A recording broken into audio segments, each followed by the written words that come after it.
By my calculations, at least 3 major characters should die in Season 5. So in this series, I want to go through all the characters and decide which ones, based on what's already happened in the series and what works best thematically, should be the ones to die in Season 5. Now, I want to be clear that I love the character of Hopper, and I love having him around, but the show really should have killed him at the end of Season 3. They set up everything thematically between Hopper and the 2 most important relationships in his life, Joyce and Eleven.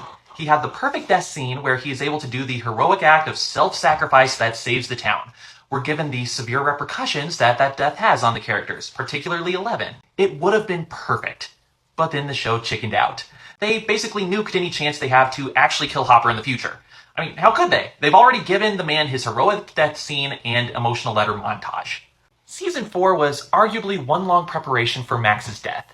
Max was fighting through her conflicting feelings toward Lucas, wrestling with her own feelings of grief and guilt over Billy's death, and learning to rely on her friends. And this culminates when Max makes the selfless decision to use herself as bait in the climactic end plan.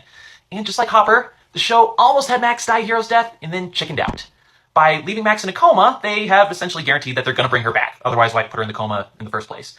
The next safe character is Erica. I mean, come on. Can you imagine this cute, spunky girl who has newly embraced her nerddom getting killed? No, I can't either. And this one's a closer call, but I think Dustin is safe as well. He's always been the adorable one of the 4 original friends, the one with the most personality, the most vulnerability, and the one we're all rooting for the most.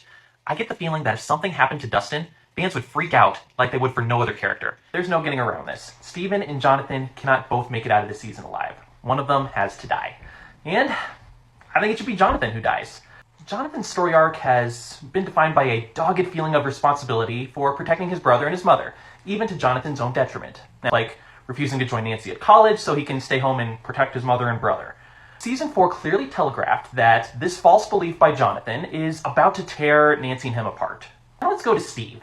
He's been on maybe the most interesting journey of any character on the show. Starts off in Season 1 as the stereotypical all-American jerk boyfriend. Then towards the end of that season, he sees the errors of his ways and tries to make amends. Season 2 is him trying and failing to be the person who Nancy needs him to be, eventually letting Nancy go and realizing that he can help others.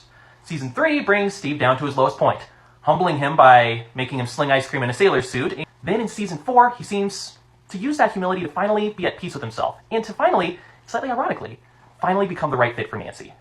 My prediction. In the end, Jonathan realizes that he shouldn't play the hero because he feels obligated or because he's running from his feelings. He should actually do it out of, love for Nancy. So Jonathan, after patching things up with Steve and giving some sort of blessing to Steve and Nancy, bravely sacrifices himself for the group.